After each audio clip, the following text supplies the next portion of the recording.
एक बहादुर और मजबूत नौजवान की आवाज उभरती है। यरूशलेम और मस्जिद अक्सा सलेबियों के कब्जे में है। मैं जिंदगी का लुत्फ कहां से लाऊं? मैं खाना कैसे खाऊं और चैन कैसे पाऊं? मैं रात को सुकून की नींद कैसे सोऊं? तैयार हो जाएं। हम एक ऐसी कहानी शेयर करने वाले हैं जो हम सब में नया जज्बा जगा देगी। एक सच्चे इस्लामी हीरो, मस्जिद अक्सा के मुहाफिज, खादिम अल हरमैन, यरूशलेम के फातेह अल मलिक अबू अल मुज़फ़्फ़र सलाहुद्दीन अय्यूबी की कहानी। एक दफा का जिक्र है, बगदाद में एक मशहूर कारपेंटर रहता था। अपने उम्र के आखिरी हिस्से में उसने ज्यादातर वक्त अखरोट की लकड़ी से एक शानदार मिंबर तराशने में सर्फ किया। उसने मिंबर बनाने में अपनी तमाम सलाहियतें लगा दी। मिंबर की खूबसूरती सबको हैरत ज़दा कर देती थी। कारपेंटर की मेहनत से बने इस शाहकार मिंबर की शोहरत दूर दूर तक फैल गई थी। जब भी कोई बगदाद आता तो वो कारपेंटर को तलाश करता और उसके पास आकर कहता, ये मिंबर हमें बेच दो ताकि हम इसे अपनी मस्जिद में लगाएं। मगर उसका जवाब हमेशा एक ही होता, इस मिंबर की मंजिल मस्जिद अक्सा है। उस जमाने में यरूशलेम सलेबियों के कब्जे में था। सलेबियों को पोप और यूरोप की मुसलसल सपोर्ट हासिल थी। सल्जूकी सल्तनत खत्म हो चुकी थी। अनातोलिया और मेसोपोटामिया कई छोटी इस्लामी रियासतों में बट गई थी और वो आपस में मुसलसल झगड़ती रहती थी। मिस्र में बातनिया फातमी फिरका बन गया था जिसने मुसलमानों को अंदर से कमजोर कर दिया था। इन चैलेंजेस के बायस यरूशलेम वापस लेना मुसलमानों के लिए सिर्फ एक ख्वाब था, ऐसा ख्वाब जो हकीकत से बहुत दूर था। इसके बावजूद कारपेंटर पूरे एतमाद के साथ सबको यही जवाब देता रहा, मुझे यही काम आता है, मैं कारीगर हूँ, मैं मिंबर तराशता हूँ। काश किसी दिन कोई बहादुर मुसलमान उठे और यरूशलेम आजाद करवाए तो ये मिंबर अपनी असल जगह पहुंच जाए। उस मिंबर की शोहरत तकरीबन हर शहर में पहुंच गई थी। जब लोगों में इसकी बेमिसाल खूबसूरती की बातें होने लगी तो 7 या 8 साल के एक छोटे बच्चे ने भी ये दास्तान सुनी। वो छोटा लड़का सलाहुद्दीन अय्यूबी था। मिंबर की दास्तान सुनते ही एक अज़म उसके जहन में हमेशा के लिए नक्श हो गया, यरूशलेम ईसाइयों से वापस लेना है और मिंबर उसकी असल जगह पहुंचाना है। इराकी शहर तकरीत में पैदा होने वाले सलाहुद्दीन अय्यूबी के वालिद कुर्दिश और वालदा तुर्किश थीं। फौजी ट्रेनिंग में दिलचस्पी के बावजूद उन्होंने पहले दीनी तालीम को तरजीह दी। उन्होंने लॉजिक, फिलॉसफी, सोशियोलॉजी, फिक्र, तारीख, आर्ट्स और साइंसेस के मज़ामीन में भरपूर इल्म हासिल किया। सलाहुद्दीन ने अपनी तालीम दिमिश्क के हदीस यूनिवर्सिटी में हासिल की। मुसलमान उन्हें एक मिसाली सुल्तान समझते थे, जबकि सलेबी उन्हें एक सच्चे इस्लामी हीरो की नजर से देखते थे। मशरिकी और मगरबी दोनों तारीख दानों ने अपनी किताबों में उनकी तारीफ की है और सब ने मुतफिक्का तौर पर उन्हें एक नेक, रहम दिल, खुशबाश, बाहिम्मत और बहादुर जंगजू बयान किया है। जब इस बाकमाल शख्स की उम्र 26 साल हुई तो उन्होंने अपने चचा शेरको के साथ रियासत में कई जिम्मेदारियां संभाल ली। सलाहुद्दीन जैसे जैसे बड़े हुए, यरूशलेम की फतेह के लिए तकदीर उनका रास्ता बनाती गई। आप पूछ सकते हैं कि कैसे? जंगी रियासत के सुल्तान नूरुद्दीन जंगी ने अपने ज़ेरे हुकूमत तमाम तुर्किश रियासतों को मुत्तहिद किया और एक जिज़वी इस्लामी इत्तेहाद कायम करके सलेबियों से कई शहरों को कामयाबी से वापस ले लिया। जब मिस्र की फातमी रियासत को बहरान का सामना था तब यरूशलेम के सलेबियों ने अपना असरूर व रसूख मिडिल ईस्ट में फैलाने की कोशिश की।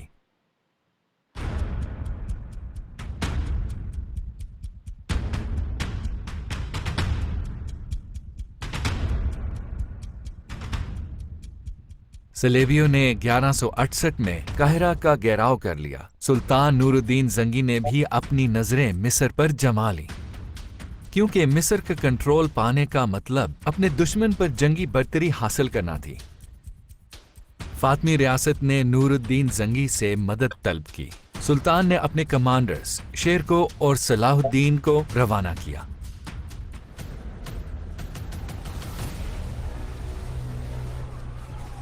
और शेरको ने पूरे मिस्र को सलेबियों से पाक कर दिया।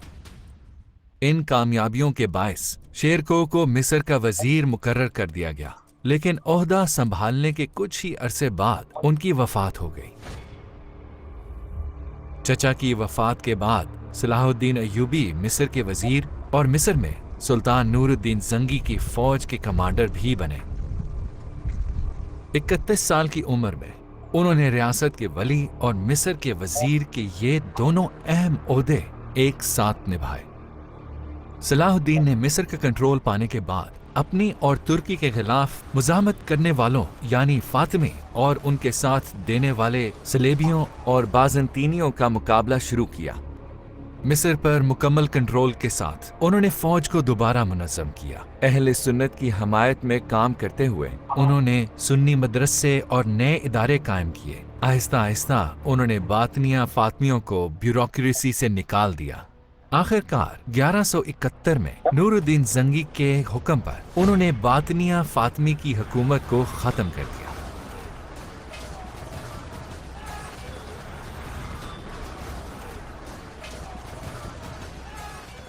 اس دوران انہیں ایک انتہائی غمناک خبر ملی۔ سلطان نور الدین زنگی وفات پا گئے تھے۔ ایک طرف وہ ریاست کے اتحاد اور سلطان کی قائم کردہ اسلامی ریاستوں کی ہم آہنگی کے تحفظ کے لیے کوشاں تھے، جبکہ دوسری طرف انہیں صلیبیوں کا بھی سامنا تھا۔ اس زمانے کے ہر اسلامی کمانڈر کی طرح صلاح الدین ایوبی کی 3 آرزوئیں تھیں: مسلمانوں کا اتحاد محفوظ رکھنا، یروشلم کو واپس لینا اور قسطنطنیہ یا استنبول کو فتح کرنا۔ اسلامی ریاستوں کا اتحاد کامیاب جنگوں اور صلیبیوں کے خلاف جد و جہد سے مضبوط ہو گیا تھا۔ اگلا مقصد یروشلم کو واپس لینا تھا۔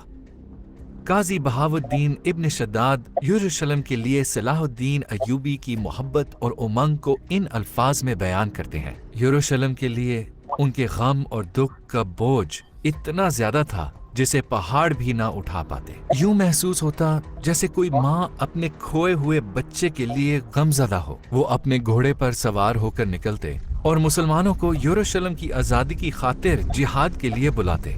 وہ مجمع سے خطاب کرتے اور پکار کر کہتے: اے مسلمانوں، اسلام کی خاطر، اسلام کے لیے۔ غم کے آنسو ہمیشہ ان کی آنکھوں میں ہوتے، کیونکہ یروشلم صلیبیوں کے قبضے میں تھا۔ وہ کہا کرتے: جب تک یروشلم اور مسجد الاقصی صلیبیوں کے کنٹرول میں ہے، میں کیسے مسکراؤں، میں کیسے اطمینان پاؤں، اور میں کھانا کیسے کھاؤں، اور رات کو چین کی نیند کیسے سوؤں۔ صلاح الدین ایوبی یروشلم واپس لینے کے لیے پرعزم تھے، لیکن یروشلم فتح کرنے سے پہلے صورتحال کا بغور جائزہ لینا ضروری تھا۔ انہوں نے مہارت سے کئی غیر منظم فورسز کو جمع اور منظم کر کے طاقت کا توازن اپنے حق میں بدلا۔ ان کی بنیادی توجہ لاطینی صلیبی ریاستوں پر تھی۔ اس دوران یروشلم کا بادشاہ مر گیا اور گی اولوسینیا اس کا جانشین بنا۔ صلاح الدین ایوبی نے قدم با قدم آگے بڑھنا شروع کیا۔ انہوں نے حلب پر قبضہ کرنے سے پہلے دیار بکر، اورفا، حیران، رقہ، قابور، نسیبین اور بہت سے شہروں کو فتح کیا۔ یہ تمام شہر یروشلم کے راستے پر جنگی اہمیت کے حامل تھے۔ سلطان نے سب سے پہلے تبریہ شہر کا گھیراؤ کیا۔ تبریہ کی جنگی اہمیت بہت زیادہ تھی۔ ان کا مقصد یروشلم کے بادشاہ اور ان کی فوجوں کو شمالی فلسطین میں تبریہ کے قریب ہتین میں لانا تھا، کیونکہ انہوں نے میدان جنگ وہاں لے جانے کا منصوبہ بنایا تھا۔ ہتین اپنے پانی کے کنووں کے لیے مشہور تھا۔ سلطان صلاح الدین نے پہلے ہی ہتین کے راستے پر موجود پانی کے کنویں قبضے میں لے لیے اور انہیں پتھروں اور ریت سے بھر دیا، چنانچہ پانی کے کنویں استعمال کے قابل نہ رہے۔ بادشاہ اور اس کی فوج ہتین میں پہنچی تو وہ کنووں کو اس حال میں دیکھ کر سخت مایوس ہو گئے۔ پوری فوج صحرا کی سخت گرمی میں پیاس اور تھکن کی شدت کے ساتھ جنگ لڑنے پر مجبور تھی۔ ہتین کی جنگ 4 جولائی 1187 کو شروع ہوئی۔ اس جنگ میں صلاح الدین نے یروشلم کے بادشاہ گی اولوسیاں کے زیر قیادت صلیبی فوج کو شکست دی۔ اس کامیابی کے بعد صلاح الدین نے تیزی سے فتح کی کارروائی شروع کر دی۔ सलेबियों को होने वाले शदीद नुकसान से मुसलमानों को तकरीबन पूरी यरूशलेम की सल्तनत पर कंट्रोल हासिल हो गया। उन्होंने अक्का, तिब्रिया, इस्कलान, नाबलस, रमल्ला और गजा समेत बहुत से किले फतह किए। चंद ही हफ्तों में 20 सितंबर 1187 को सुल्तान ने यरूशलेम का घेराव किया। मंजनीक से शहर की दीवारों पर गोलाबारी की गई। जल्द ही शुमाल मशरकी दीवार कमजोर पड़ गई। मंजनीकें वहां लगाई गईं। कुछ देर बाद दीवार मुकम्मल तौर पर तबाह हो गई। सलेबियों ने घेरा तोड़ने की कोशिश की लेकिन कामयाब ना हो सके। ये जाहिर था कि वो ज्यादा देर शहर पर कंट्रोल कायम नहीं रख पाएंगे। उन्होंने सलाहुद्दीन अय्यूबी से महफूज रास्ता तलब करते हुए अपनी जान बख्शी। फसलों की हिफाजत, घरों के तहफ़्फ़ुज़ और मुसलमान कैदियों की रिहाई के लिए ताउन की पेशकश की। सुल्तान सलाहुद्दीन ने इन शराइत को कबूल किया क्योंकि वो मुसलमान कैदियों का तहफ़्फ़ुज़ यकीनी बनाना और जंग को तूल देकर मजीद हलाकतों से बचाना चाहते थे। आखिरकार वाक़े महराज के मुक़द्दस मौके पर 27 रजब 832 हिजरी बामुताबिक 2 अक्टूबर 1177 को जुमादुल मुबारक के दिन यरूशलेम वापस ले लिया गया। सलाहुद्दीन अय्यूबी की कामयाबी सिर्फ फौजी निज़ाम तक महदूद न रही बल्कि उनकी कामयाबी से एक मुनज़्ज़म और तरक्की याफ्ता रियासत का सूरज तलू हुआ। उनकी क़यादत में बेशुमार मदरसे, हस्पताल और मस्जिदें तामीर हुईं। ये इस्लामी दुनिया में इल्म के अरूज का ज़माना था। उस वक्त के उलमा को सलाहुद्दीन अय्यूबी के ज़ेरे कंट्रोल इलाकों में बुलाया गया। उलमा को अपना ताउन पेश करते हुए उन्होंने शानदार अलमी तरक्की की राह हमवार की। उस ज़माने में उलमा और तलबा ने कई किताबें लिखीं। अपनी तर्ज हुकूमत की बदौलत वो अपने बाद आने वाले कई हुक्मरानों के लिए रोशनी के मीनार बने। इस्लाम के इस अजीम सिपाही ने 4 मार्च 1193 को दमिश्क में वफात पाई।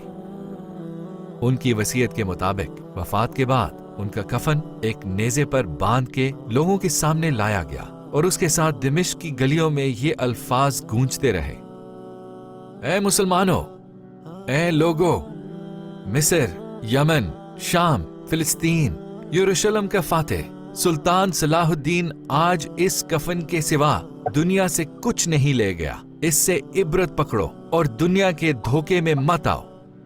उनकी जिंदगी का एक मकसद था और उस मकसद ने उन्हें जिंदा रखा। उन्होंने बताया कि एक मुसलमान की जिंदगी का मकसद कैसा होना चाहिए। उनके सीने में धड़कता दिल अल्लाह की मोहब्बत से सरशार, दुनिया में इंसाफ के क़याम का तलबगार और इस्लाम के हुस्न को नाआशना लोगों तक पहुंचाने का आरज़ूमंद था। यरूशलेम की फतह इस्लाम के हुस्न से आशना इस शख्स के हिस्से में आई। तो आखिर हम इस फतह से महरूम क्यों हैं?